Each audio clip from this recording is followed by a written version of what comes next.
केला बेचने वाली चुड़ैल।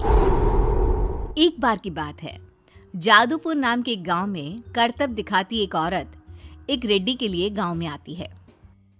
आइए आइए मेहरबान कदरदान, खाइए रोहड़ा के ताजे ताजे केले। कभी खाए नहीं होंगे ऐसे केले, पीले पीले केले खाइए।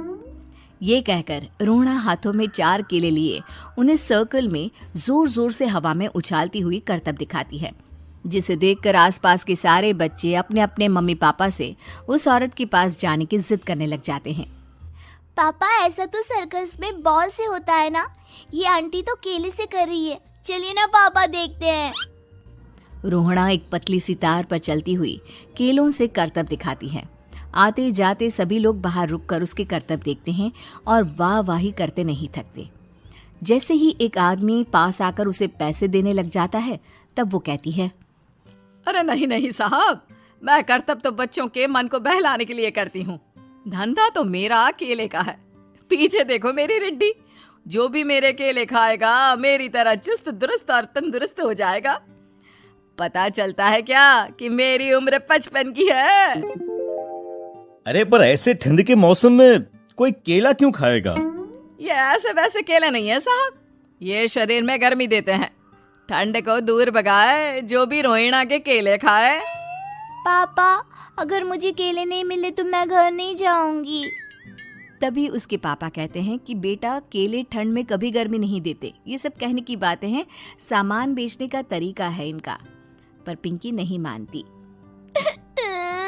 मैं केले खाऊंगी।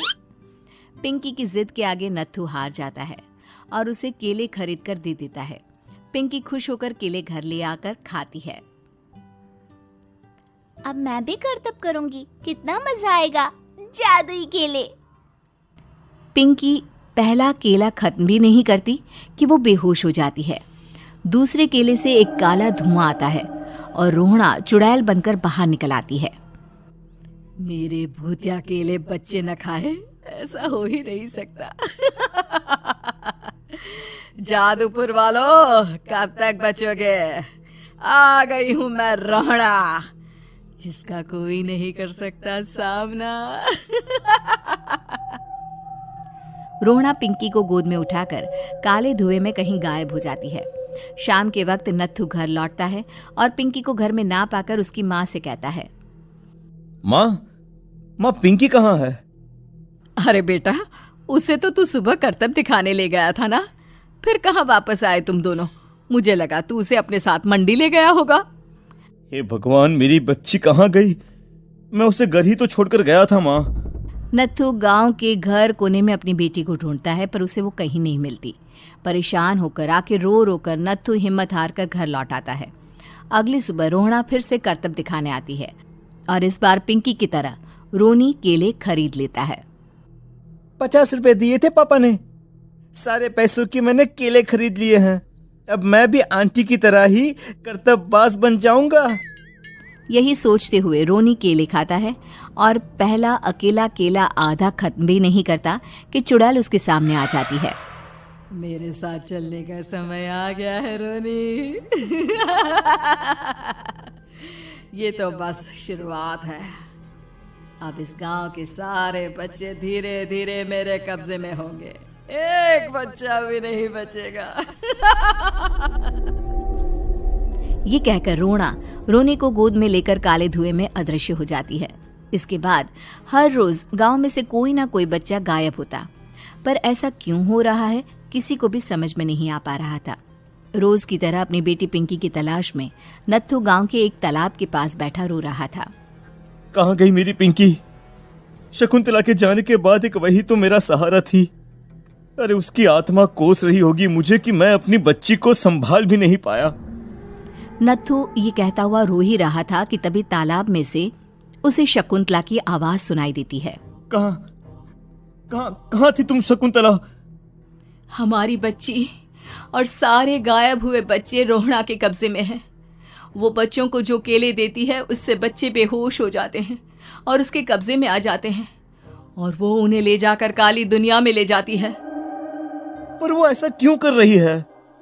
ये मैं नहीं जानती, पर उस दुनिया का रास्ता मैं आपको बता सकती हूँ।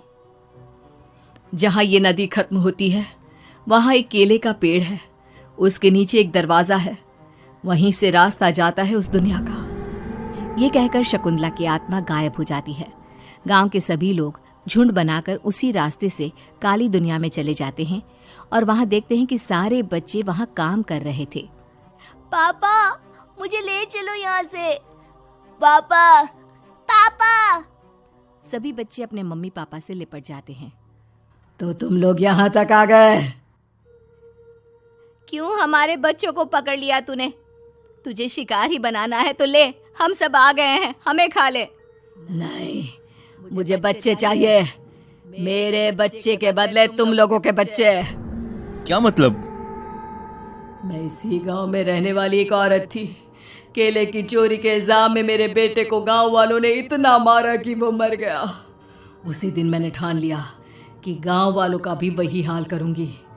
कुछ दिन बाद बेटे के चले जाने के दुख में मैं भी मर गई और मेरी भटकती आत्मा एक चुड़ैल बन गई। और फिर मैंने बदला लिया तुम सबके बच्चे छीनकर। बर्दाश्त नहीं कर पाए ना? सोचो मुझ पर क्या बीती होगी। हमें माफ कर दो रोना। पता नहीं ये किसकी गलती थी, पर हम सभी माफी मांगते हैं। हमारी खुशियां लौटा दो, तुम भी तो एक माँ हो। गांव वालों की बात सुनकर रोना का मन पिघल जाता है और वो बच्चों को छोड़ देती है। उसके बाद काली दुनिया बच्चों के लिए जादुई दुनिया बन जाती है। अब कोई भी कभी भी वहां आ जा सकता था।